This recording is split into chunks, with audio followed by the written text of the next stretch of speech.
Okay, Lami's थेरमचा next problem आहे. If the cord suspend the two buckets in the equilibrium position shown in figure. दोन cord दिलेत E आणि ह्याला समजा सी नाव देऊया, सी, आणि याला एफ नाव देऊया पॉइंट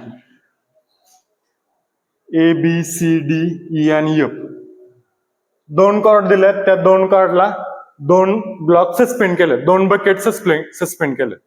एका बकेटचं वेट आहे 60 न्यूटन, दुसऱ्या बकेटचं वेट आपल्याला फाइंड करायला सांगितलं. काय म्हणले, determine the weight of bucket B. Bucket A has a weight of 60 newton. एचं वेट दिलंय आणि बीचं फक्त काढायचे आपल्याला, आणि अँगल असे दिलेत क्वेश्चन मध्ये. राहिलेला अँगल आपल्याला काढायला लागतील. बीचं काढण्यासाठी आधी आपल्याला टेन्शन सगळी काढायला लागतील. म्हणजे इकडे सपोर्ट टेन्शन आहे, याला T1 म्हणूया आपण, T1.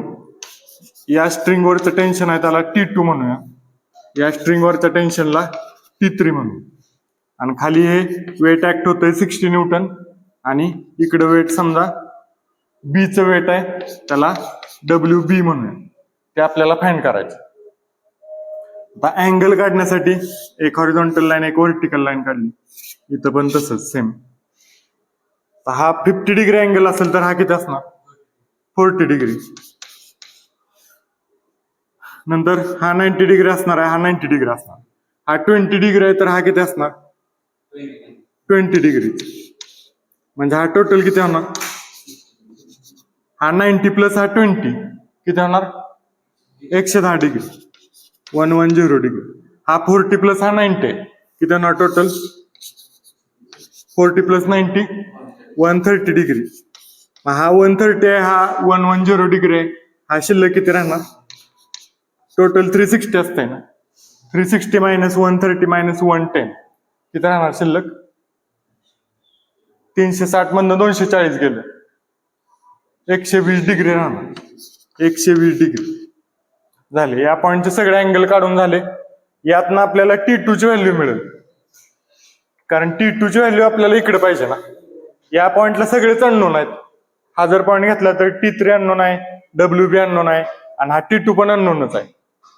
त्यासाठी आपल्याला हा पॉइंट पहिल्यांदा घ्यायला लागेल, त्यातनं T2 निघणार, मग हा T2 इकडे वापरायचा. T2 इकडे माहित असला की मग WB निघते. आता इथला अँगल हा 65 आहे, हा 90 डिग्री आहे, हा 20 आहे, तर हा शिल्लक किती राहणार, हा 20 आहे, हा किती राहणार 70 डिग्री 90 मधून. हा 90 डिग्री आहे, हा 65 आहे, तर हा किती राहणार 25. बरोबर, टोटल 90 आहे ना, 65 प्लस 20 85 प्लस 5 90 डिग्री. मग आता टोटल काढूया अँगल. हा टोटल किती होणार, हा 90 प्लस हा 65 किती होणार 155 डिग्री. बरोबर, 155. हा ऑलरेडी 70 डिग्री लिहिलाय आपण, हा 70 डिग्री आहे. आणि हा किती आहे टोटल, हा 20 प्लस हा 90 प्लस हा 25, 90 आणि 20 110 प्लस 20 130 प्लस 5 किती 135 डिग्री होणार. बरोबर, 135 डिग्री. आता हा पॉइंट पहिल्यांदा घेऊया, लॅमिस थेरम अप्लाय करू त्याला. मग काय येणार पहिल्यांदा, T3 घेऊया पहिल्यांदा, सॉरी T2 घेऊया पहिल्यांदा. T2 ह्याच्यावर इकडून पण टेन्शन T2 सेमच असणार. या स्ट्रिंगवर या पॉइंट कडून टेन्शन T2 आणि या पॉइंट कडून टेन्शन T2 सेमच असणार. T2 डिवायडेड बाय त्याच्या समोरचा sine angle, T2 divided by sine किती येणार 155 degree is equal to T3 divided by त्याच्या समोरचा sine angle sine 70, T3 divided by sine 70 degree is equal to तिसरा लोड कोणता इथं WB डिवायडेड बाय त्याच्या समोरचा sine angle, WB divided by किती येणार 135 साइन 135 डिग्री. आता इथं पण सगळे अननोनच आहेत ना, नोन व्हॅल्यू इकडे आहे या पॉइंटला, त्यामुळे हा पॉइंट आपण पहिल्यांदा घ्यायला पाहिजे. एचं वेट दिलं आपल्याला, एचं वेट दिल्यामुळे ही व्हॅल्यू निघू शकते. त्यामुळे या पॉईंटला पहिल्यांदा अप्लाय करूया. आता हे तसंच ठेवतो तिथं. या पॉईंटला लायमीज थेरम अप्लाय करतो.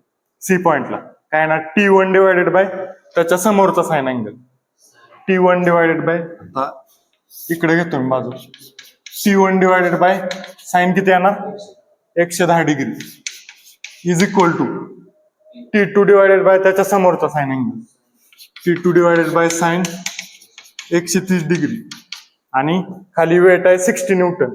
60 डिवायडेड बाय त्याच्या समोरचा sine angle 60 divided by sine 120. मग T1 इज इक्वल टू काय ना, त्यासाठी पहिला आणि शेवटचा रेशो घ्यायचा. हे 60 डिवायडेड बाय साइन 120 आणि इंटू हे साइन 110 तिकडे मल्टिप्लाय होणार साइन 110 डिग्री. किती येते T1 ची व्हॅल्यू कॅल्शियम पुट करा. किती आली व्हॅल्यू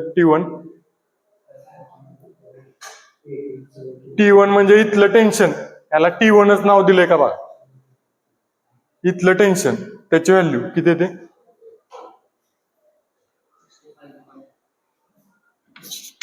65.103 न्यूटन.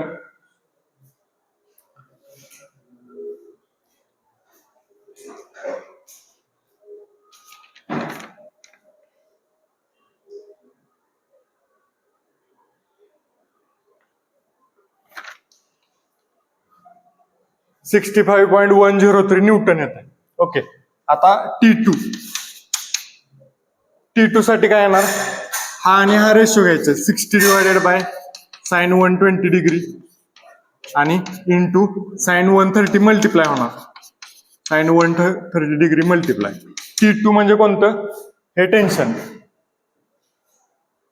या स्ट्रिंगचं टेन्शन किती येत आहे 53.0731 न्यूटन. हे T2 टेन्शन आलं. आता ही T2 ची व्हॅल्यू आपण इकडच्या पॉइंटला पण वापरू शकतो. T2 ची व्हॅल्यू तिथं काढली आपण. या पॉइंट साठी इक्वेशन ऑलरेडी लिहिलंय आपण. T2 ची व्हॅल्यू निघालेली ती इथं टाकूया 53.073 न्यूटन. आता हा रेशो नोन झाला, मग हे दोन अननोन आपण काढू शकतो. आपल्याला एकच काढायचे WB काढायचे, त्यासाठी हे सगळं काढायला लागला. म्हणजे ह्या T1 ची काही गरज नव्हती, तरी पण प्रॅक्टिस साठी आपण काढूया सगळं. आता T3 साठी पहिल्यांदा T3 इज इक्वल टू काय येणार, हा ratio 53.073 divided by sine 155 degree into हे इकडे मल्टिप्लाय होणार साइन 70 डिग्री. हे जर कॅल्शियम टाकलं तर T3 ची व्हॅल्यू किती येते, म्हणजे ह्या स्ट्रिंग मधलं टेन्शन 118.008 न्यूटन. तिसऱ्या स्ट्रिंग मधलं टेन्शन. आणि आपल्याला आता प्रॉब्लेम मध्ये विचारलंय ते आता काढूया. बकेटचं वेट, बी बकेटचं वेट म्हणजे WB इज इक्वल टू काय येणार, हा रेशो इंटू साइन 135 मल्टिप्लाय होणार 53.073 divided by sine 155 degree into sine 135 multiply sine 135 degree. म्हणजे WB किती येते कॅल्शियम पुट केल्यावर 88.9996 न्यूटन. 67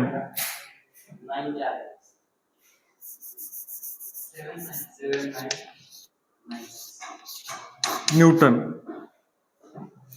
ओके, हेच आपल्याला विचारलेलं वेट ऑफ बकेट बी. एचं दिलेलं आणि बीचं वेट विचारलेलं किती येतं 88.7996 न्यूटन. 6 मार्कचा प्रॉब्लेम आहे, सिंपल. थँक्यू.